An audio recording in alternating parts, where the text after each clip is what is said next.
how will you ensure that affordable housing for purchase or for rent will be available for all? And our first candidate to answer this one will be Rebecca.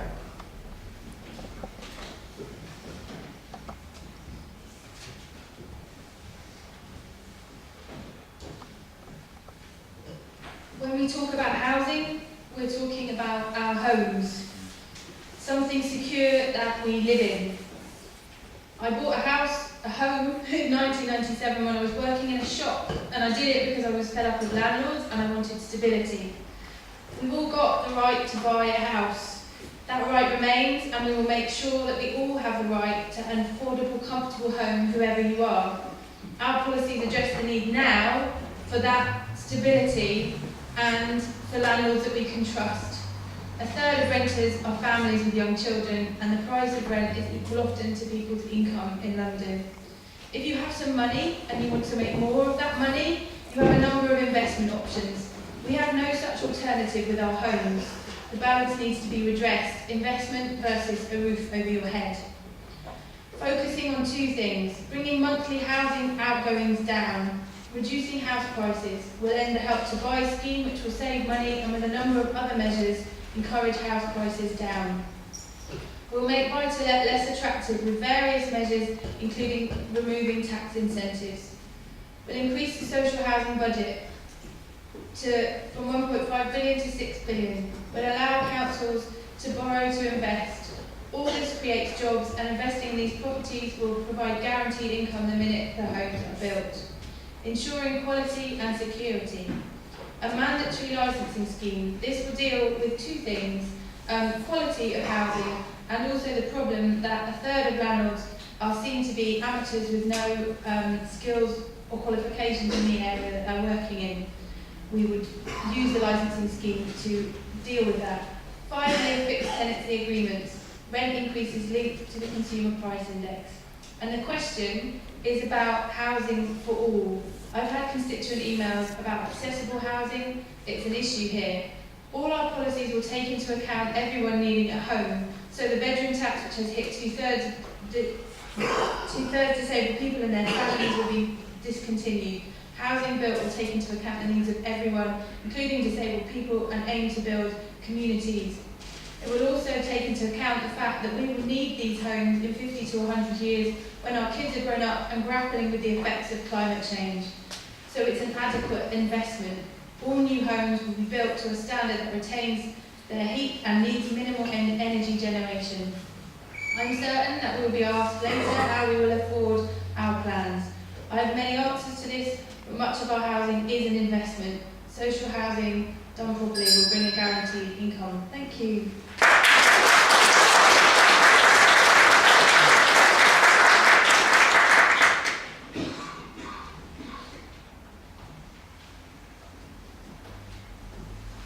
The only answer to the housing crisis is to build more houses. The problem is, people don't always want those houses where they are. The Liberal Democrats in coalition have restored house building from record lows to nearly 150,000 a year.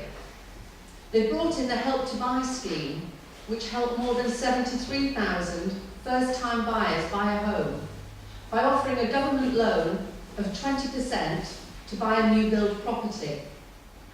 In March this year, the coalition announced a Help to Buy ISA, which offers an extra £50 from the government for every £200 saved for first-time buyers, up to a maximum of £3,000.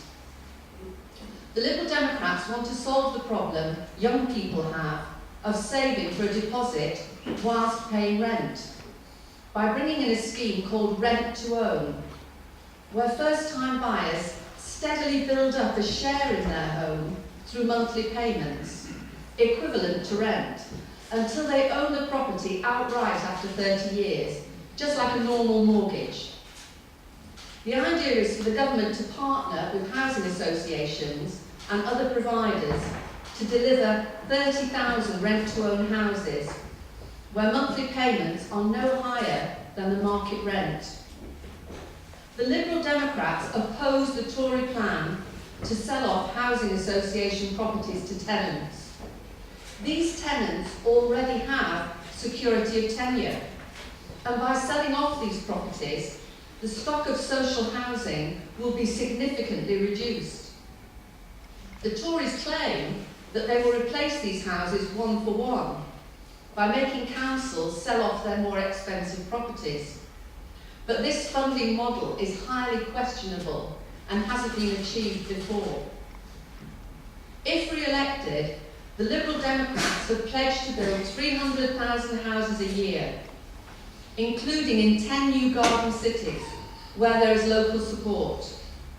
These cities will provide tens of thousands of high-quality new homes with gardens, shared green spaces, jobs, schools and public transport in areas where homes are most needed. The Liberal Democrats in coalition have banned revenge evictions, where rogue landlords evict tenants who make complaints.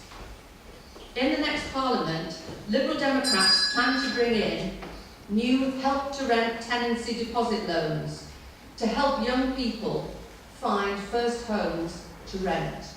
Thank you.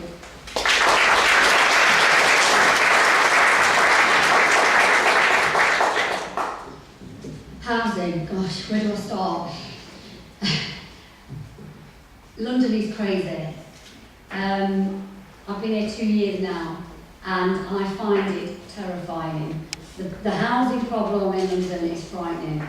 And I'm sure there's many people here who are of a certain age who have been very lucky in being able to buy a home and now have got a home. And I imagine you are very worried about what's going to happen to your children and your grandchildren, because it seems now that owning a home is so far out of reach that maybe what we need to do is start thinking in a different way. For me, I'm interested in homes and communities and how we build stable homes and stable communities.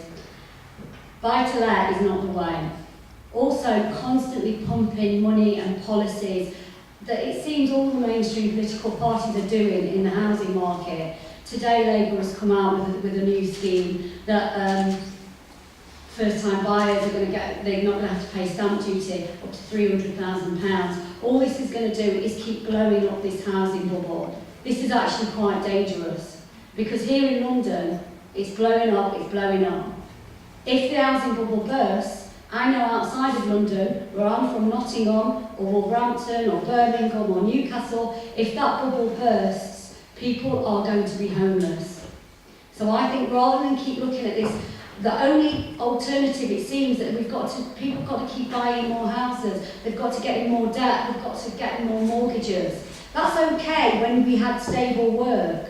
We don't have stable work anymore. People are doing 2 and 3 jobs. People are moving around work every 2 years. Mortgages perhaps are not the answer. For me, the answer is council housing, good old-fashioned council housing. Housing estates, council estates, where people can stay, where your grandma can live down the road, where your mum and dad can live in the next street. What is wrong in wanting to live and stay where you've been brought up? It seems now in our society that unless you are mobile and you can move and you can get about, it seems that you're not valued. But what I want to do is value people for wanting to build strong communities. And I think the way that we do that really is through providing safe council housing for people. And that's it really. Thank you.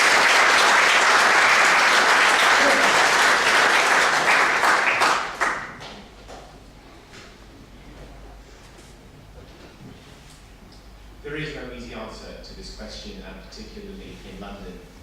But let's explore exactly what we talk about when we mean that problem. We've currently got the lowest number of houses being built by the government since the 1930s. In 2020, the average deposit will be around £75,000. Here in Chingford, Woodford Green, the average 3-bedroom house is around £440,000. Meanwhile, then you decide to rent. So you're renting, your rent's gone up £1,000 in the past 4 years, and letting agents can charge you about £500 for without doing anything. So all of this combined creates a generation of arrested development. of young families who can't buy their own house, start their own business, and start their own families.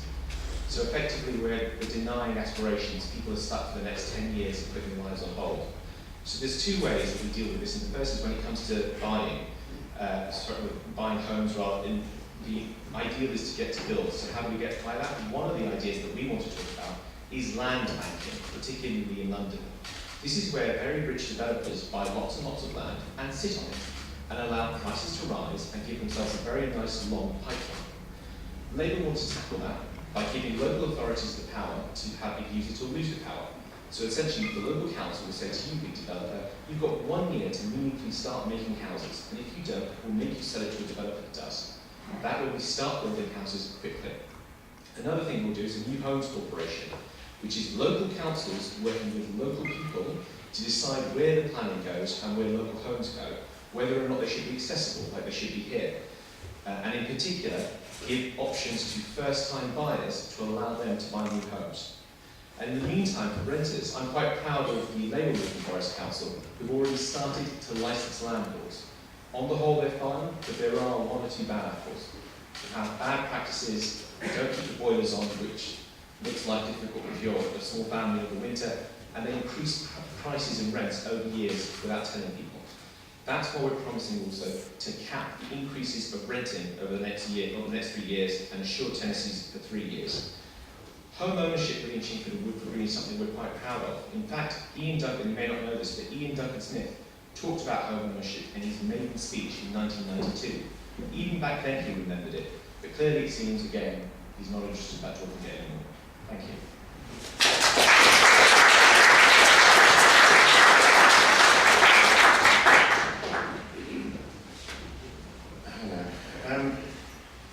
Bilal said rightly there are no easy answers. That's because largely his government made a mess, an enormous mess of this country, which we are still going to have to sort out because the coalition has unfortunately not fixed any of the underlying problems. Lib Bab Con are planning to double the population of London over the next 10 or 15 years. Why might you say is this happening when the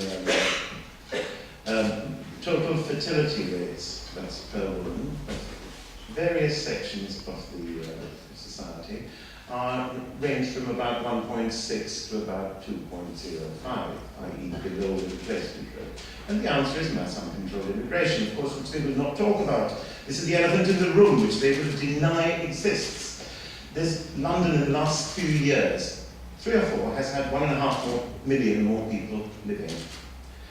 We have to build a new home every 7 minutes just to keep pace with demand that exists. This is not counting new people coming into the country. We in UKIP wish to protect the green belt. We wish to bring empty houses back into use, but we don't wish to interfere with free market forces as Labour yet again wish to do, and which always fails. The market forces inevitably and invariably prevail. NIMBYism is no good. I've attended in this very hall a meeting where we're all arguing about, we don't want it built here, we don't want the homes built here, let's move them along a mile or two. But why are we having to build them at all in a country where the population in general is stable or falling? And we all know the answers to this one, but it's become a word which Lib Lab Con have collaborated.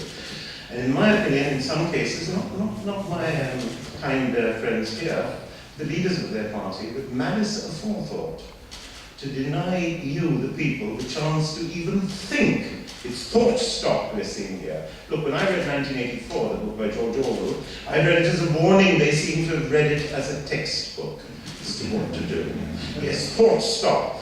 Racism, bad. Oh, immigration, this person must be racist. This is nonsense. We're just talking about common sense here. UKIP want a points-based immigration system based on this, what Australia has, pretty close to what is used in India, what's used in the United States, what's used in lots of countries of the world, which I know. I've lived in both of the countries which I've just named. Other things that UKIP will do, because there is unfortunately no remedy to the fact that there is a housing shortage, we will build 2 million new homes in the next few years.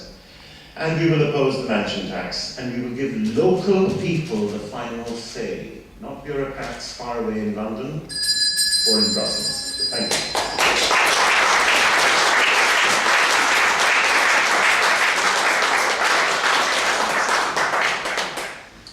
Chair, the issue of housing is a crisis issue for working people in this country. It's an issue that demands and springs out from the bold, thorough, radical measures, the likes of which were enacted in 1945 after the Second World War. What you do not own, you do not control. And when you do not control, you cannot plan. Tusk alone in this election stands for public ownership of the banks. London is being cleansed of ordinary working people. Homes to live in is what our party demands, not as assets. The banks have to be nationalised. We live in a country where 5 families in Britain have as much wealth as the poorest 12 million. An absolute and utter scandal. In the last 5 years, this government has been in power. House prices have risen by 50%, making home ownership increasingly unaffordable for the majority. In London, the average age of a first-time buyer is now 52 years of age. Younger people face a future of expensive, private, rented, insecure and often substandard housing. I will, if elected, campaign for the immediate introduction of rent controls to ensure fair rents and a mass building programme of high-quality, affordable council housing. Tusk is demanding the immediate reintroduction of rent controls, which were abolished by Margaret Thatcher, and the introduction of secure tenures for all those living in rented accommodation. Labour's policy yesterday does nothing to tackle the extortionate cost of renting and allows for rent hikes at the beginning and end of the 3-year contract. Genuine controls can be exercised only through democratically elected committees comprised of tenants' organisations, elected councillors and housing campaigning bodies. Thank you.